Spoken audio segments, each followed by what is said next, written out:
Bonjour à tous, ce soir notre invité a un CV long comme le bras. Si je vous dis qu'il a été formé à Avignon, qu'il a porté les couleurs des Dragons catalans, du Toulouse Olympique et qu'il défend les couleurs d'Albi Rugby League depuis 2 saisons, vous l'avez deviné, Tony Gigot est à mes côtés. Salut Tony. Bonsoir. Alors Tony, on ne va pas encore faire le bilan de ta carrière, mais on a envie de savoir ce que tu retiens de toutes ces années en Super League. Déjà, c'est un rêve qui s'est accompli pour moi. C'était mon plus grand rêve en tant que rugbyman à 13, c'était de découvrir la Super League et de jouer au Dragon et de gagner un titre avec ce club-là. Et voilà, j'ai eu la chance de pouvoir le vivre. Et voilà, j'ai beaucoup de bons souvenirs et je suis très fier de ce que j'ai pu faire aussi en tant que joueur. Alors dans ta carrière, tu as forcément côtoyé de grands et même de très grands joueurs. Quels sont ceux qui t'ont le plus marqué? Ouais, il y en a eu pas mal. Bon, après, je vais parler plutôt français. Je pense qu'il y en a quelques-uns comme Rémi Castille, par son leadership sur le terrain et voilà, sa carrière aussi. Je pense que j'ai aimé jouer aussi avec des joueurs comme Julien Bousquet, Benjamin Garcia, Fouadia, même s'il est un peu plus jeune, mais voilà, quelqu'un que j'ai connu jeune à Avignon et de le retrouver en Super League.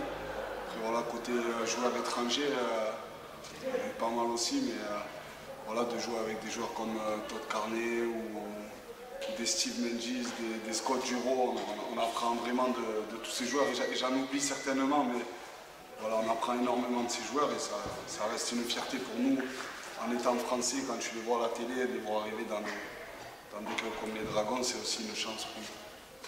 Alors même question pour les entraîneurs. Pareil, je pense que l'aventure soit bonne ou mauvaise avec un entraîneur, voilà, ça fait partie du sport, mais on apprend tout le temps de chaque passage quand on côtoie un entraîneur, pardon. Voilà, après je vais dire, je pense Trent Robinson, j'ai aimé sa façon de voir le rugby à 13 et de te le faire comprendre. J'ai aimé aussi Laurent Fressinos aussi que j'ai retrouvé en équipe de France. Voilà, après des entraîneurs que j'ai eu jeunes aussi, même avant la Super League, comme Thierry Dumaine qui m'ont beaucoup aidé, et Florent Chotard aussi à l'époque du Pôle Sport. Donc voilà, je pense que tous les coachs que j'ai pu avoir m'ont beaucoup transmis. Mais si je dois en sortir un, je dirais Trent Robinson. Dans ta carrière, on t'a vu évoluer à l'arrière, au centre, à l'ouverture. Quel est le poste où tu te sens le plus efficace? Ouais, je vais dire à l'arrière, il y a quelques années. Et aujourd'hui, je prends du plaisir à jouer à l'ouverture et j'aime ce poste. Voilà. Après, aujourd'hui, je prends vraiment du plaisir à jouer avec Albi. Et, voilà, peu importe le poste. Donc, pourvu que ça continue encore quelques années, on verra. Tu défends donc les couleurs d'Albi Rugby League depuis 2 saisons. Qu'est-ce qui t'a attiré dans ce club?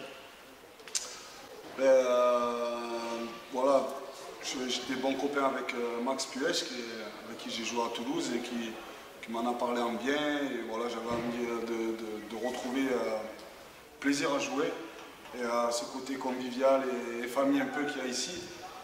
Voilà, et Max m'a super bien vendu le projet, on va dire. Il a joué un peu les agents, entre guillemets, mais voilà, j'ai vraiment kiffé la mentalité de l'équipe et voilà, du coup, c'est ce qui me permet aussi de prendre énormément de plaisir aujourd'hui. Et donc voilà, je remercie un peu tous ceux qui m'ont accueilli pour ça et fait en sorte que tout se passe bien pour moi. Alors on va revenir un petit peu sur le début de saison. Un premier match à Saint-Gaudens complètement raté. Un deuxième beaucoup plus mûr, on va dire, dans la construction du jeu. Victoire contre Carcassonne. Sur quel point il faut travailler pour être performant tous les dimanches? Mais clairement, si on doit parler du match de la semaine dernière contre Saint-Gaudens, je pense que notre indiscipline a été catastrophique et je pense que voilà, on joue un sport où l'équipe qui fait le moins d'erreurs gagne les matchs. Et je pense que notre plus gros point où on a besoin de bosser aujourd'hui, c'est ça, que ce soit garder le ballon au maximum ou être le plus propre possible en défense, en étant le moins pénalisé possible. Et voilà, c'est ce qu'on a réussi à faire un peu mieux contre Carcassonne, ce qui nous permet de gagner. Mais je pense que c'est l'axe principal sur lequel on va devoir travailler. Alors Tony, tu commences à t'acheminer vers une fin de carrière. Est-ce que tu envisages de t'investir dans le coaching ou autre? Ouais, bien sûr, j'aimerais, je suis en train de passer mes diplômes d'entraîneur déjà. J'aimerais rendre un peu tout ce qu'on m'a donné et pourquoi pas entraîner plus tard, même si ce n'est pas ma priorité pour le moment.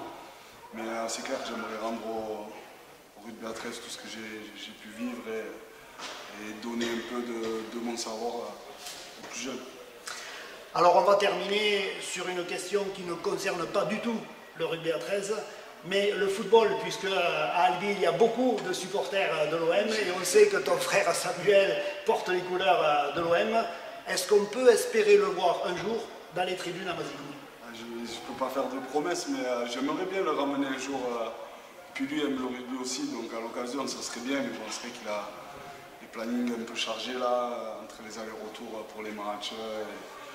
Et en ce moment, bon, il est blessé, donc c'est compliqué pour le faire venir, mais j'aimerais, on y travaille un peu là pour lui faire découvrir Albi, pourquoi pas. Allez, ça c'est un scoop. Merci Tony, bonne saison. Merci.